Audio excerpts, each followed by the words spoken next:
Okay, so I think we are now ready. Hello, everyone, and good morning. Sorry for the delay. We have some technical problems. Welcome to the first Artifacts Forum of Ideas. Artifacts is a knowledge biennial that in its first edition proposed to think about how to be supernatural togetherness. We welcome you in Artifacts 21 as the first project launched by the Architecture and Territory Cluster of Guarda's bid to become European Capital of Culture in 2027.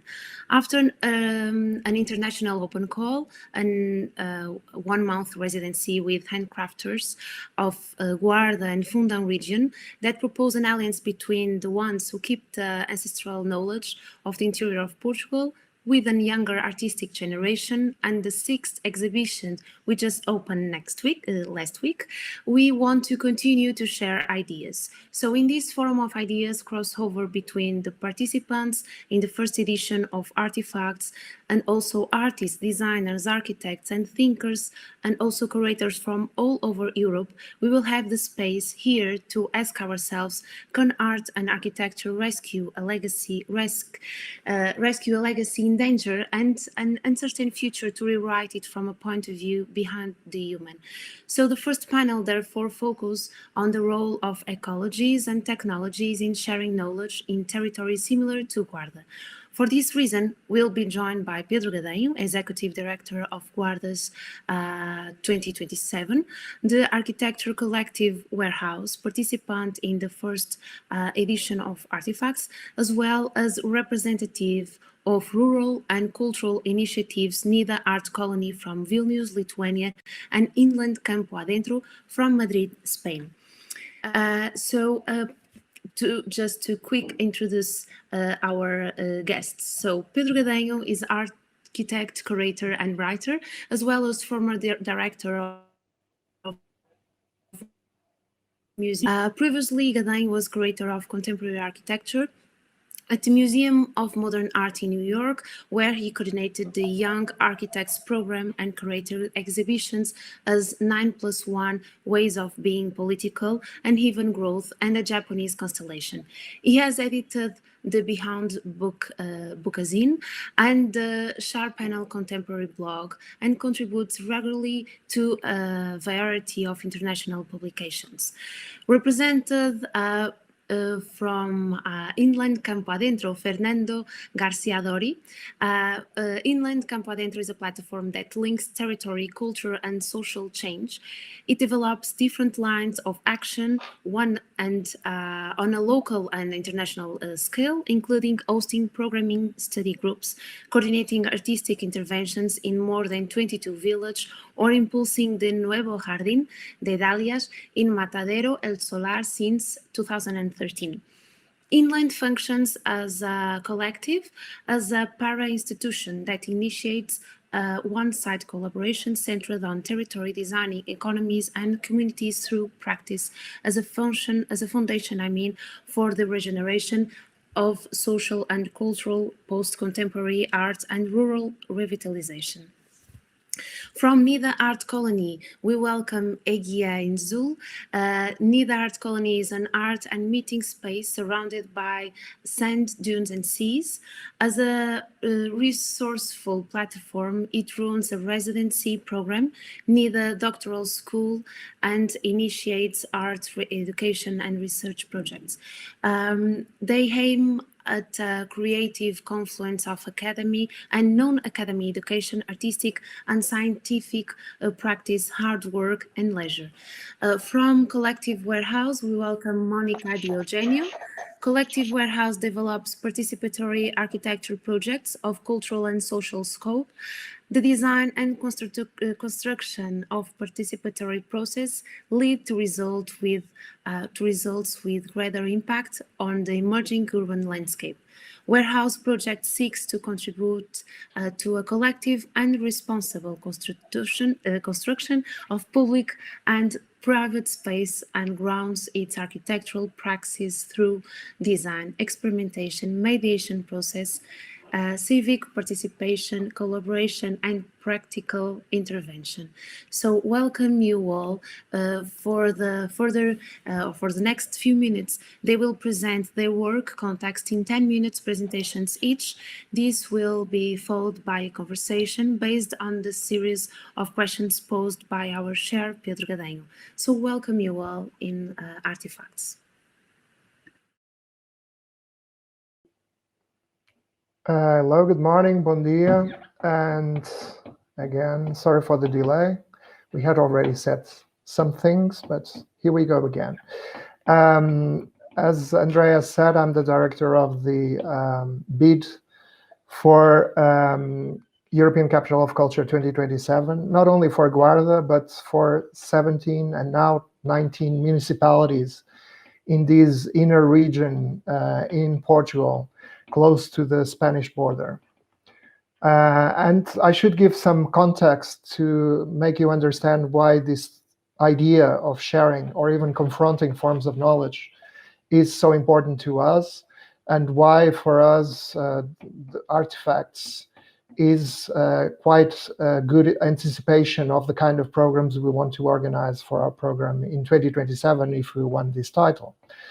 In fact, this is a region that is facing what I could call a demographic tragedy.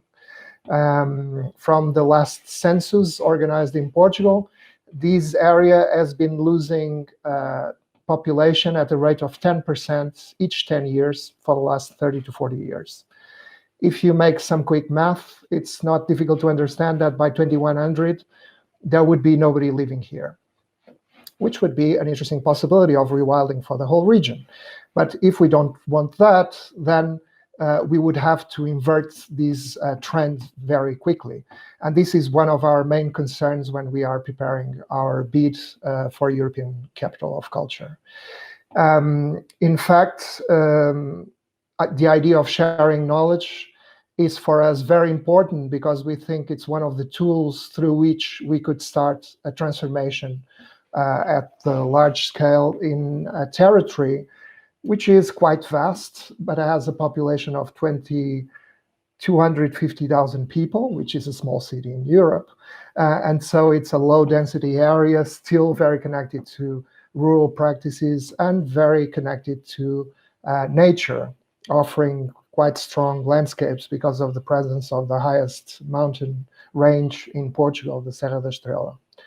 So this means that this area, of course, has to be rethought in terms of its connections. And we've come up with the idea that indeed, starting from the way people organize their cultural consumption already nowadays, using the several cities to go and see theater in one, music in the other, and so on, we came up with the idea that maybe this should become a paradoxical rural metropolis. That is, a metropolis connecting these 19 nodes, urban nodes, but profoundly embedded in the rural space and very linked to the presence of nature.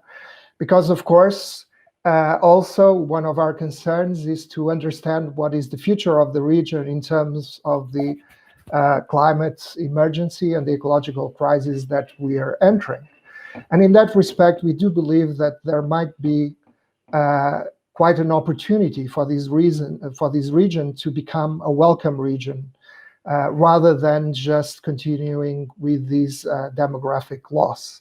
And why? Because, as you know, the United Nations has already predicted that there will be around 300 million climate refugees by 2050. And this means that if you compare it to the European crisis of migrants 2-3 years ago, which involved about 3 million people, this means multiplying that crisis by a scale of 100. So actually, this region, because it will suffer the impacts of climate change slightly later than other regions, can actually become a region that, if it prepares itself to a more ecologically balanced kind of environment and way of life, can actually become a very attractive area to those who are escaping desertifying areas in the south, from those who are escaping coastal areas that are being flooded by sea level rise, or by those who are, even as it happened with the pandemic, those who are escaping the more densely populated bigger cities.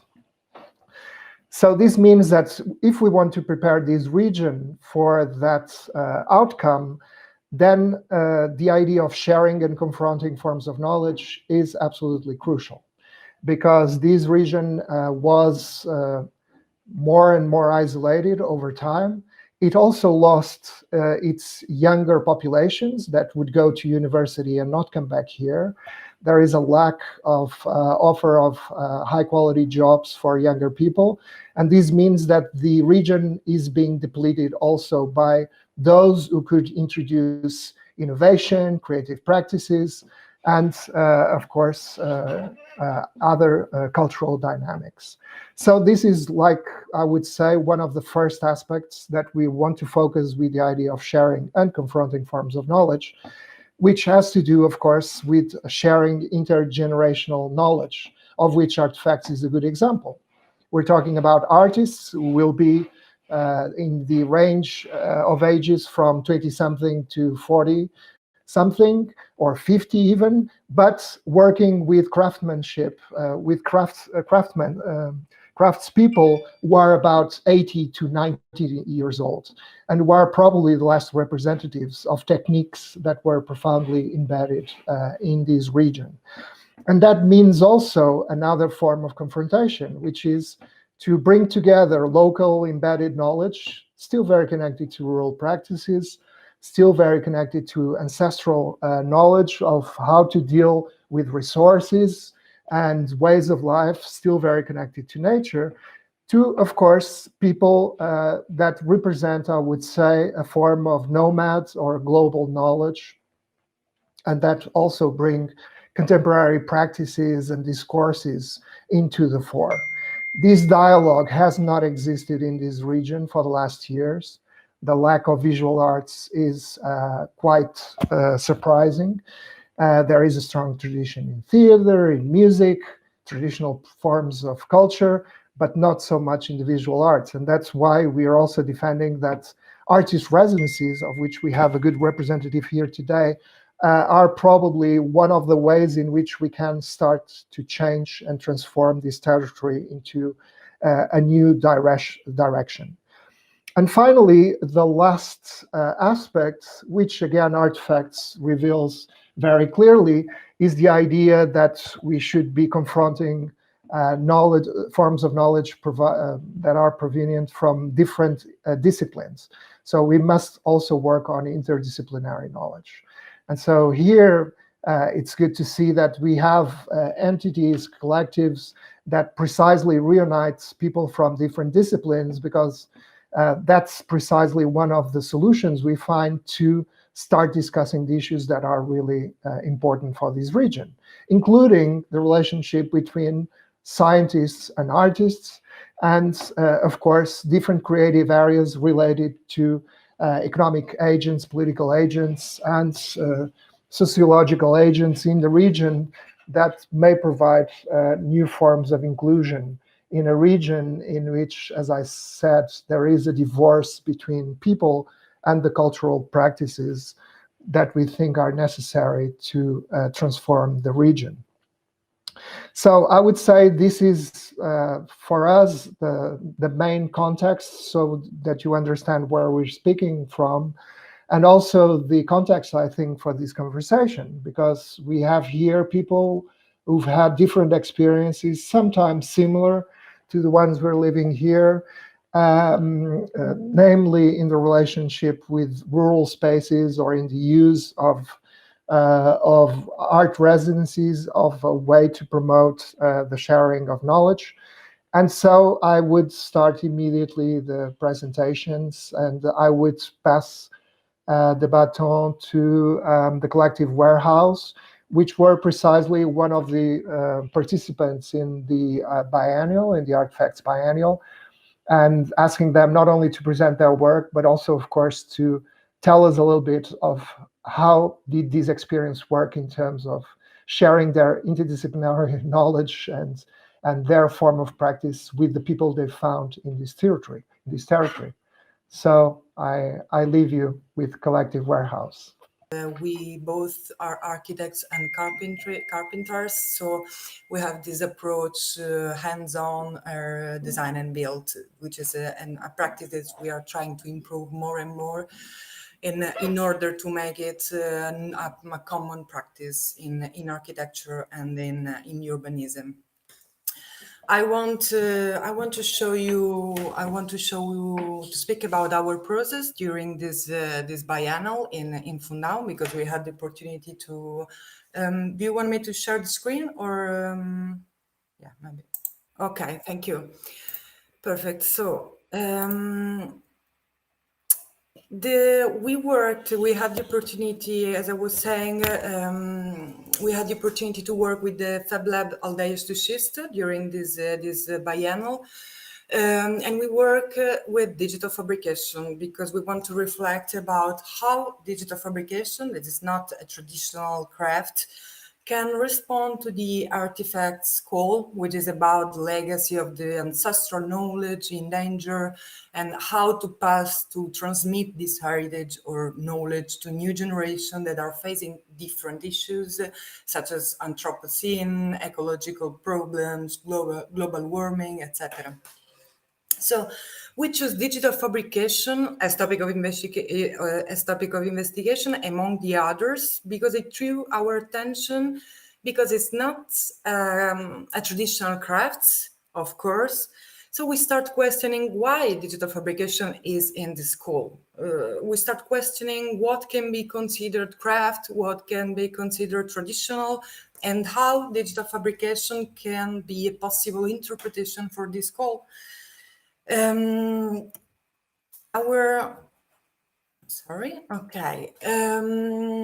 I want just to present very fast the object, the project we made during this month. This is just an exercise to try to understand the process. That is the most important part of this residency. Basically, we wanted to create an object in public space because we studied the interaction between the social dynamics of public spaces and how public space or shaping a space can influence social dynamics and the country also. We wanted to put in conversation this duality between obsolescence and innovation, between old and new, between digital and analog. So we create this dialogue between two carousels. I will tell you more about this story. One welded by hand, maybe 30-40 years ago, that is not used anymore. It's somehow out of date. And a new one, designed and cut in a CNC machine made of plywood. The story of this original carousel is quite interesting also because it was the trigger factor that stimulated our thoughts. We found this carousel in the municipality warehouse among useless objects. And João, one of the welders of the warehouse, told us that it belonged to the Alcaide school, that is a village near Fundão. And he told a bit the story of this artifact, in those moments, this carousel, it was in a rotten and rusty condition. It was it didn't meet the standards anymore. It was garbage. So we basically fell in love with this artifact, and we decided that we wanted to work on it through digital fabrication because we wanted to work because it represents somehow a collective memory, because it's strongly linked to a specific territory, and it's very present in the imaginary of people from those places. But at the same time, it was garbage because it was obsolescent, it was abandoned. We start to reflect about what to do through digital fabrication. And we design another carousel drawn to be mounted on the top of the original one, but upside down. And during this process, we could explore the possibility and limits of digital fabrication, and also comparing the difference between an analog process or a crafts process and a digital fabrication productive process. And we realized that it's not so different, actually. The main difference between these two kind of processes is that, for example, in a digital fabrication process, you cannot control physically, for example, the pressure of the cut while it's happening. And another big difference is that we didn't work, digital fabrication doesn't work with raw materials, because, of course, machines are not made for natural materials, but just for standard ones, then standard materials with standard densities, with standard shapes, etc. So at the end, I think we agreed all together as collective to define digital fabrication as a tool. As a tool that can have a central role in this reinterpretation of what is a possible heritage of this region. We also define digital fabrication as an apparatus somehow. Apparatus, all dispositive. I don't know the proper translation in English. Because it's not just a tool, but also something that can somehow subvert or suspend the normal perception or the normal interaction between users and a specific object that is that everybody recognize linked to a specific function, in this case the carousel. In this case, the original carousel is not a carousel anymore. We left it rusty and rotten because and it works just like a mechanical pivot. And digital fabrication represents the possibility of new lives for this object. Very fast, I just want to focus on these small details, because we, in order to focus on this relationship between analog and digital, we work both, for example, with lights, with the stripe LED lights, and with the dynamos. Because this project asks for human intervention, for human action in order to activate its mechanism, and to switch on the internal light linked to these dynamos and to this light for bicycles, actually, and.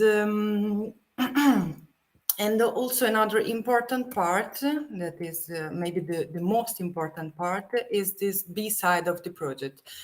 We created this website that can be accessed through a QR code that is located on the base of the carousel, from which it's possible to download a file to cut a new carousel in any fablab of the world, in order to give back the carousel its original function. That it's something that it has been losing in the last times.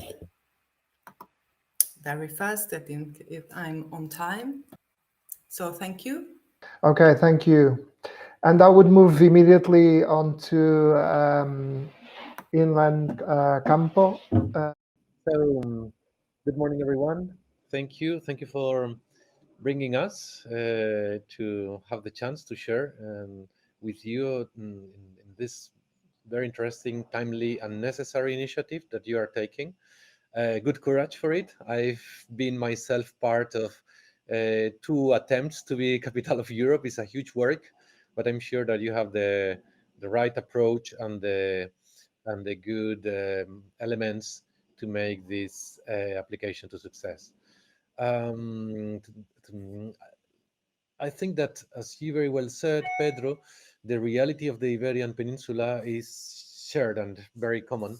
And we started to understand the reality of the unclear future for rural areas in Spain. Well, personally, when I started to work in the rural platform, peasant movement, rural movement in the year 2002 or 2003, and later we saw that the good initiatives that are happening in rural areas are not visible in the cultural conversation because of a predominance of the urban optic and urban focus. And the rural has been very often just, let's say, subordinate to the urban interests and understandings of the rural. Now, there is a shift in this understanding, a little bit the same than a pastoralist leader, a shepherd leader, was saying once when we did a gathering of nomadic leaders from all around the world in Spain. He was from Ethiopia, and he said, "Well, now pastoralists are being celebrated as important custodians of a culture and right practices, but there is a lot of celebration, and while we are dancing, we don't see we are like stepping on what is left from this culture. So it's only not time to celebrate, it's time to act and to make clear policies and clear commitments in relation to the importance of the rural." I'm trying to share screen, but I'm having a bit of difficulties. So meanwhile, I keep talking. To take also for cultural producers. Art cannot be no longer separated from the everyday emergencies and important challenges. And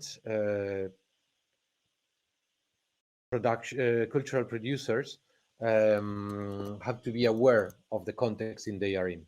We can no longer afford to be just disconnected and working in relation to the monologue of cultural production in a broad sense, either talking about design, architecture, or art. I think that the main challenge, therefore, is to start to create a situation of dialogue between the rural knowledge and the cultural producers, or materials for the urban context. Nor we can't think, or we shouldn't think that culture is just an element that would attract visitors, no? And make this idea of a creative economy connected with the, well, very Anglo-Saxon notion of a neoliberal implementation of ways to valorize the countryside. At some point, culture in the rural needs to have a value by itself, by the activation of the rural tissues and the potentials, also in the sense of empower and activate the local economy, because that it's again a form of dependency from the other spheres.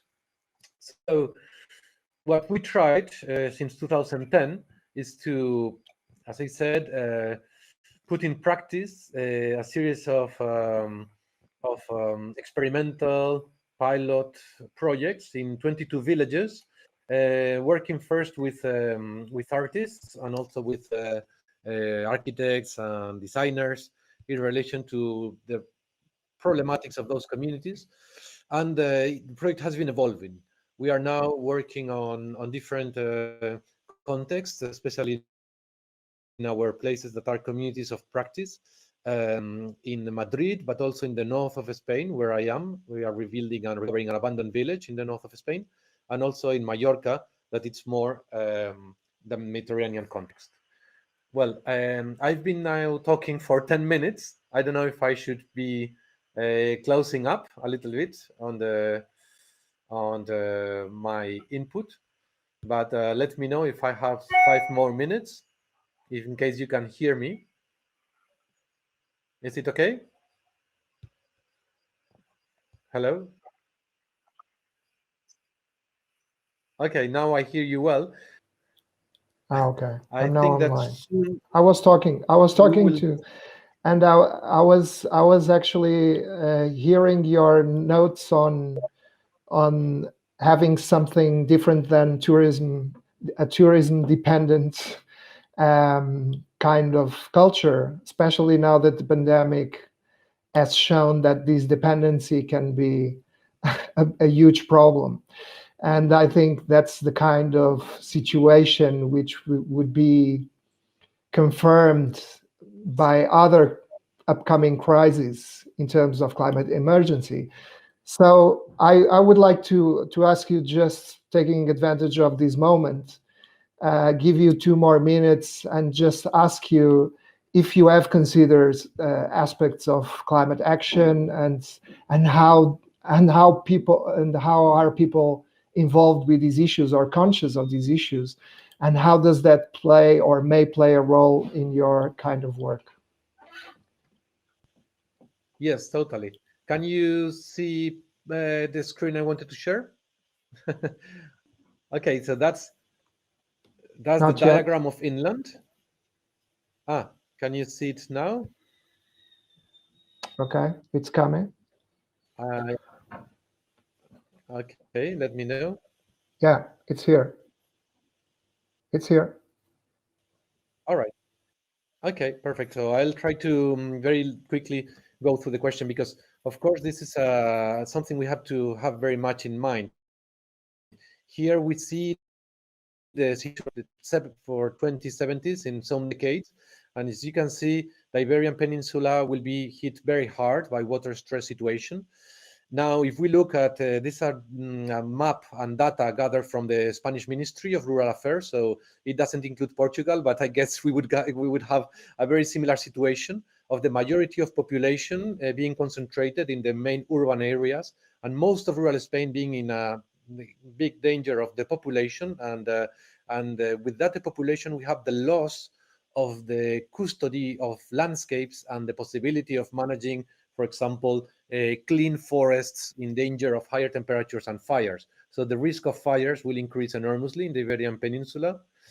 We need to understand also that the countrysides are many countrysides. If we look at how land is owned and distributed, we see that the lighter green are areas with small properties, while the dark green areas are lands that are owned by a few landowners. And I guess it's the same in Portugal, because it's connected with the way of the reconquest happened in the later Middle Ages, and how the land was granted control, not to big landowners or to small owners.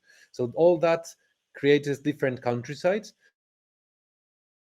And I wanted to share this map because I think it's very interesting, is what we call on the emergencies of the area. For example, the question of how to live together in a village, or how to relate with a nature protected area, or how to manage a forest. And there were students from art, from architecture, from design, and so on.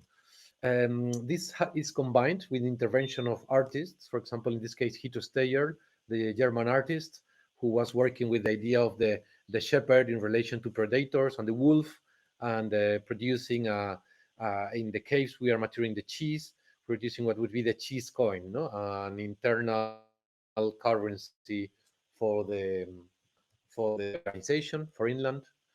And the other space we're working with is in Madrid city as well, like running a forest flock classroom, and in Mallorca. So we are trying to focus on the 3 ecosystems: Atlantic, plainlands, and Mediterranean. And here we're focusing more on how there could be an understanding of expanded landscape that is not just visual and a postcard, but in which we can experiment with life arts as form of understanding the territory and knowledge. This is the space in Madrid city, is the Center for the Approach of the Rural, and you are very welcome to come and stay in residence. We have a library and a printing workshop, and the idea is that it's a space in which what happens in the rural is perceived in the city. We're also using like different materials like wallpaper, or also these different baskets of local products with the beer or the wine and so on, and developing cheese tasting for rural use. So just to end with the space of pastoralism in the city, I think it's very important. I've heard in Lisbon there is an initiative for that. This was the forest flock classroom that was developed, and we are also testing with a sound creation with a mobile radio slash dairy there in the park, and developing different learning initiatives regarding also beekeeping and other things. So well, I would leave it here, and I will just invite you to be part of the Inland Academy that we are about to launch, and I hope the dialogue with your initiative continues. Sure. Hearing what is being said, but in any case, I hope the audience has heard it. And so I would continue and pass on to the next speaker, and give the floor to Nida Art Colony. Hello everyone. I'm Egia Insula, director of Nida Art Colony of Vilnius Academy of Art, which is a department of the Art Academy in Lithuania. I will share my screen. That works.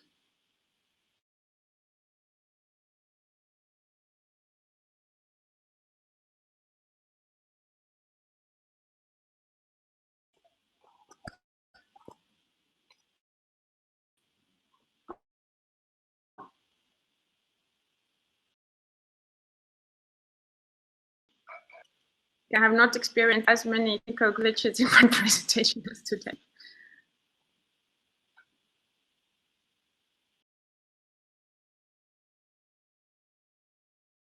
And I also read in the chat I'm not being heard. So what is the case? And I cannot share my screen.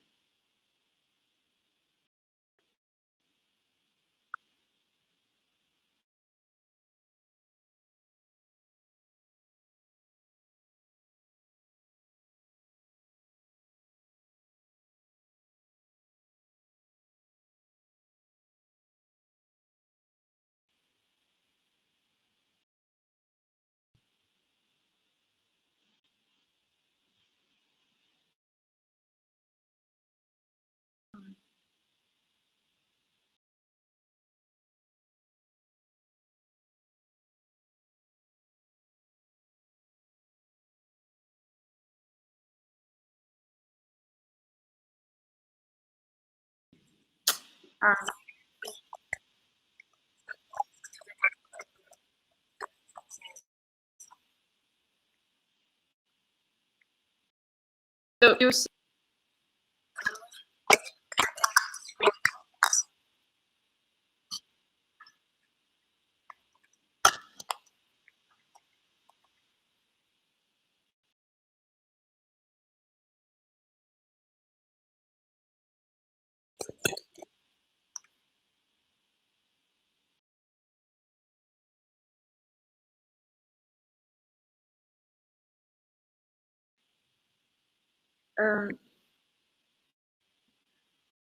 so Nida Art Colony. Okay, so can I continue or?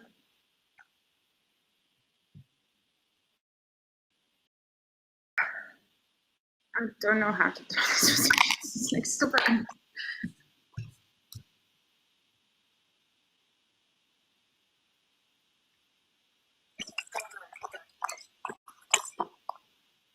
Okay, but can I change slides myself or how does this work?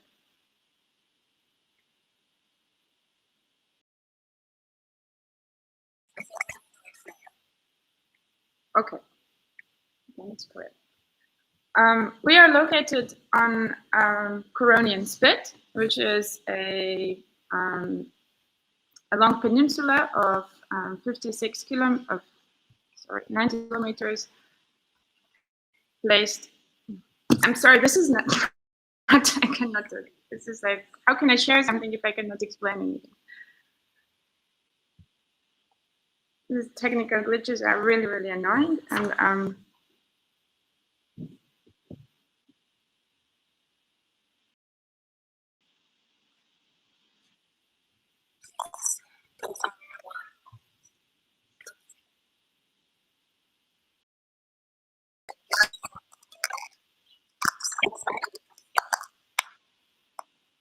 okay, so can we go back to the first slide, please? And I will tell you when to switch. Thank you.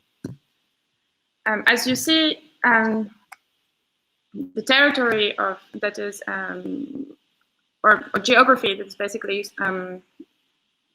encircled by water. On one side, the Baltic Sea, on the other side, lagoon that connects the spit with the mainland in Lithuania. The widest part of the spit is around 4 kilometers wide, and the smallest around just 400 meters wide. The spit was formed around 500 years ago and has been covered by forest most of the time, unless in around 16th, 17th century, there was a complete deforestation, which made the sand dunes moving, and that has been a kind of origin of the landscape formation that we experience now, or live with the results of that landscape formation now. Now you can change the slides, please. Thank you. Nida Art Colony is located a bit outside of the village of Nida and surrounded by the forests. Here you see it in the center. It consists of 2 large buildings that host a residency center. We have 5 studios for artists to stay here at the time. Study center, including conference rooms, exhibition spaces, library, as well as just space for students, art academy staff, researchers, and whoever is looking for a space for retreat and focused work can come here, rent a room, and retreat, focus, and work. But there's art center and also space that initiates research itself and different projects to within contemporary arts field, architecture and design fields. We are currently engaged with a project that we call Netting Forest Architecture. Please change the slide. And within this project, we recently launched this shepherd's residency, also in collaboration with Fernando. We're asking for a consultation from him as in collaboration with an artist, Laura Gacstiena, and the association Verbellos, which is located on mainland south of Lithuania, quite far from where we are at. But the artist stayed as resident in Nida as part of Netting Forest Architecture, and together we developed the thought of bringing her sheep, which is a small flock of Scudder breed sheep that she's working with mainly for wool, but also basically just as just for keeping them as pretty wild sheep in the forest, to bring them here to Curonian Spit.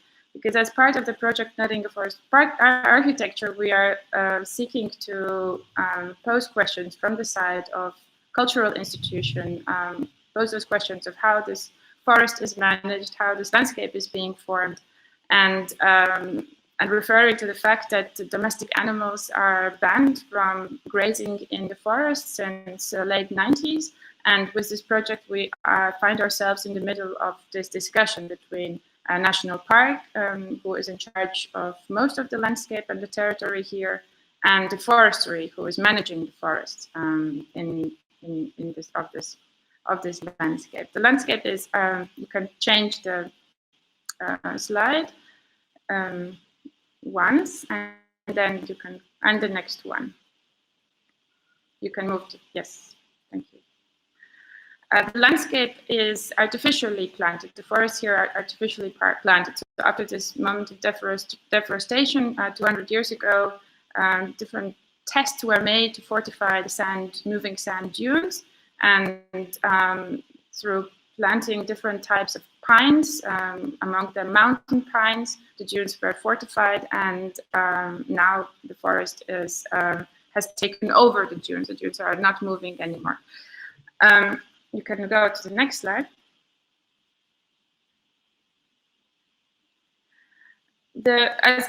All of this territory is under national park and also UNESCO heritage, because it is this man-made landscape. There are different agencies that are contributing, managing this landscape. Also, Curonian Spit is split in 2 parts. One part belongs to Russian and the territory of Kaliningrad, and the other part is Lithuanian part. We are just 2 kilometers from the Russian border. So also UNESCO and these agencies, they collaborate over the borders, which currently and in the current political situation is probably not the easiest work that to be done. Different European Union nature programs are active in the Curonian Spit, and we are interested from the side of the Art Colony to look into how these agents collaborate and what decisions they make to form this landscape as it is at the moment. Please change to the next slide. We worked together with those agents and let them tell us the stories of how they have been contributing, forming the landscape. Among them, as part of Netting Forest Architecture Tours, which are public tours that are led by local foresters, among them Gedimins Dikshus, who has been forester here for the past 50 years, and now in pension, as well as landscape architects and other local architects living on site. The idea of the tours is to initiate discussion with the local inhabitants, actually questioning their landscape and the forest management, as well as the use of the public space. Please change the slide.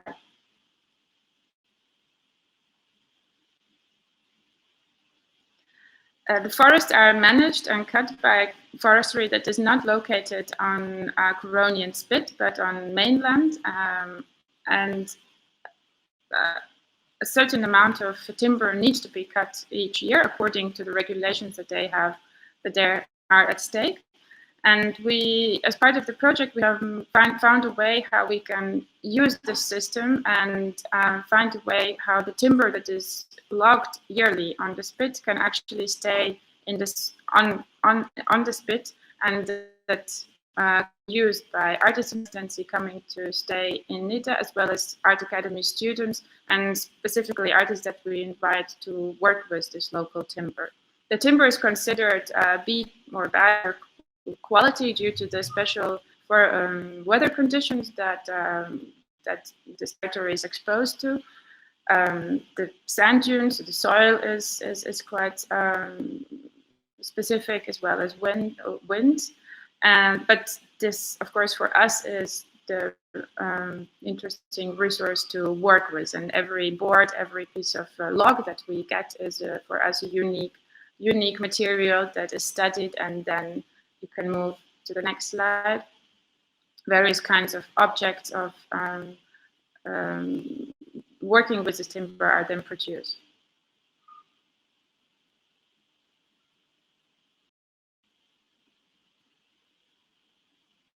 This is results of this winter's residency that happened basically throughout lockdown. From also the timber objects that are produced, they stay in the interior and form the interior of the building of the residency and art center itself. You can change to the next slide. And as future focus that we are working on is also looking at how public space is used in this region. This region is highly touristic in summer and quite calm in winter, but because it is one of the most wanted places to stay in summer at the seaside, also ground territory real estate is